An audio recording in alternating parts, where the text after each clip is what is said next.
Good morning! Nandito kami ngayon sa Liwanag, sa San Pablo. At may seminar kami nga attendan. So, mag-vlog tayo for today's video. So, samahan nyo kami. Ang liwanag ng video. Ang liwanag, oh. Ayan na. Ayan, kasama ko sila. Nasa car kami. Tulog sila sa likod. Ayan, nandyan sila ang mga person. So, mag-video tayo for today. At malapit-lapit na rin naman tayo.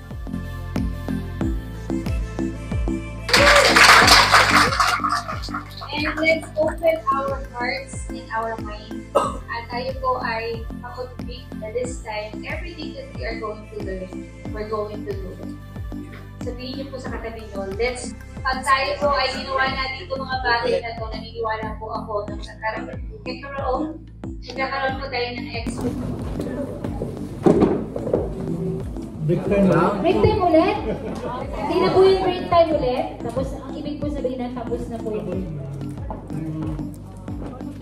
Coffee lang po. Mamaya masarap po ang ating tanghalian. Hindi ko po alam po ang ulam. Pero masarap po. Adobo. Cheers tayo, cheers tayo. Minuto, adobo, fritada. All in one. Pinagsama-sama tayo sa luto. Okay, so ang ating mga panalangin ay nasasagot. Nagkakaroon tayo ng ganap na kagalakan. Dahil walang ibang kagalakan ang maibibigay kapag tayo is and we function dun sa pagmamahal ng Diyos. So when we abide, nagiging effective farmer tayo sa kingdom ng Lord. We will pray, rest in His love, confess sin, obey His commandments. Huwag ka na mag-intro. Know God's words, pray, rest in His love, confess sins, obey His command. Very good! Hey guys, we're doing activity. We're making oikos. The people we know. Kung kanino isi-share si Lord. Kanino sa'yo? Family. Hindi specific nga eh. Huh? Papa. Oh, Papa. Mine, I think, my students and my teachers. Kasi si Ma'am, Christian na siya. So, some of my classmates. Yeah, I think. Yeah. Okay. Sino pa ba? Okay. Okay, lalagay natin dito yung section. Philemon, Luke, Math, and Mark. Mga section na hawak ko. Hebrews. And Alright, kung meron po kayo naisulat, wait, Luke, I Mark, want Luke, you Hebrews, na Philemon. i-consider nyo po araw-araw to pray for that person. Or yung mga taong isinulat po. Ano po Timothy. maibabahagi ang gospel sa kanila? Hindi lang po yung Okay. naisulat natin, Sagot tapos na tapos ako. na. Your life Before Jesus, life after Jesus.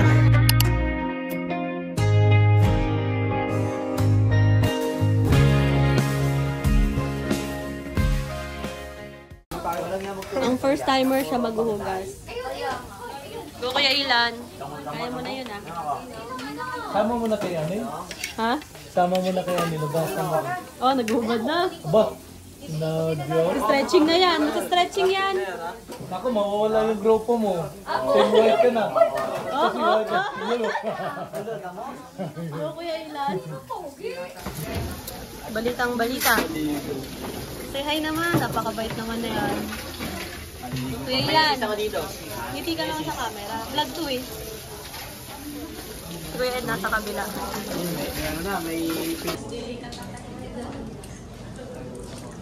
Our part 2 session, afternoon session.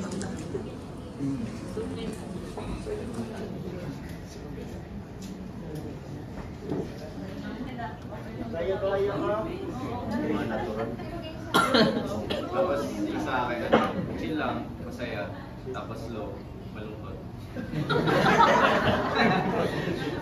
Tapos yan, so ito si Ate Leslie, siya Oh, say hi to my vlog. Hello! Hi! That is Grace and Hi, Pearl. Kate. Hi, Pearl. Ayan, makikita na kayo sa vlog ko. May memories. Magtatanong tayo kung ano yung greatest impact natutunan nila for today. So, start ka na. 1 minute only. My greatest impact is positive impact. Sobrang dami ko natutunan, grabe. Hindi ko maiisip kung ano. Pero yung natutunan ko talaga dito is make disciple. So, maghanap kami ng 3 tao. Siyempre, pag uwi namin dito, maghanap agad kami. Tama na, 1 minute na yun. Next.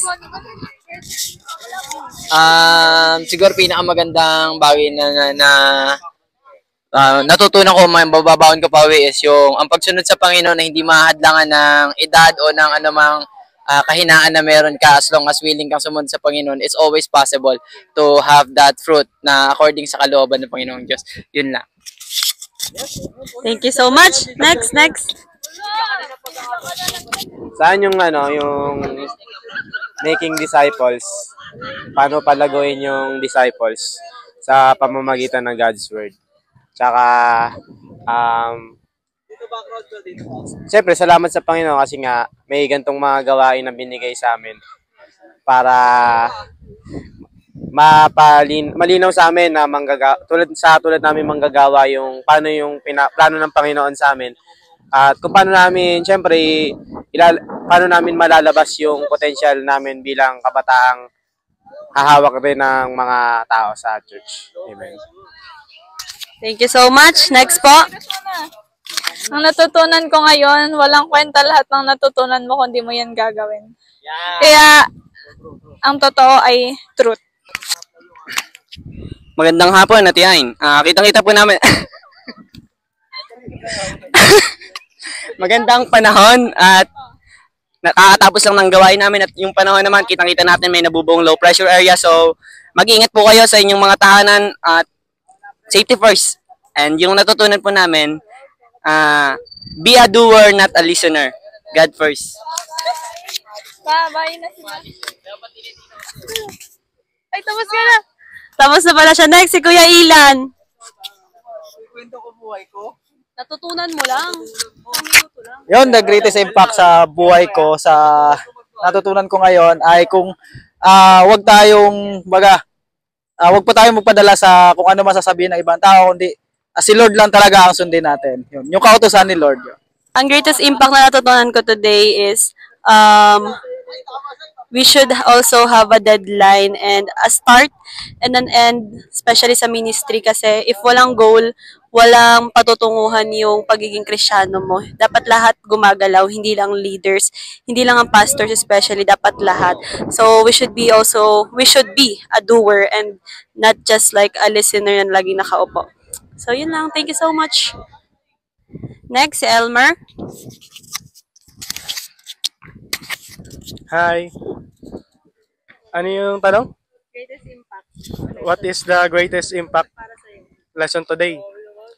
Yun, sa akin, ang greatest impact sa lesson today is madali para sa atin ang makisalamuha para sa ibang tao, pero ang hirap para sa atin na dalhin sila sa Panginoon. Kaya, super blessed ako na naganap itong event na to, ngayong pagkakataon na to, dahil mas maraming nabuksan sa isip ko at natutunan. Especially kung paano mag-handle at paano magsimula talaga. Step by step. Merong 8 step na pinag-aralan doon and napaka-blessed today. Kasi, ayun, may nakasalmuha rin mga bago and also, pag-uwi, syempre, alam mo na kung paano simulan, paano ka magsisimula sa iyong mga bago rin. Yun. Ayun lang naman. Thank you so much. Last, si Papa. Sa akin po, yung unang-una, yung alam mo yung mayroon tayong area pa na matuto sa mga ibang bagay, no? Marami naman tayong natinan, pero napakaganda nito kasi teamwork kasi, no? And then, napakaganda siya kasi each one of us doing their vision, mission, goal talaga na magiging kaparti siya sa pagpalawak sa karya ng Panginoon, no? Kahit pastor ay hindi lang yung pangsarili mo kundi paano mo ma-empower yung mga leaders para doing their job din, no? Magiging network to, no? Sa pagpalago, pagpalawak sa karya ng Panginoon. Sana ay mag-okay to, tulungan, sabi ko nga, naniwala po ko mag-materialize to dahil sa biyaya ng Panginoon. Dahil ano mang gagawin natin, kung wala ang Panginoon, wala din kabulan ng lahat. Kaya maraming salamat and thanks for watching. Okay guys? Thank you so much sa Frontline for the seminar. Don't forget to like, share, and subscribe. Bye!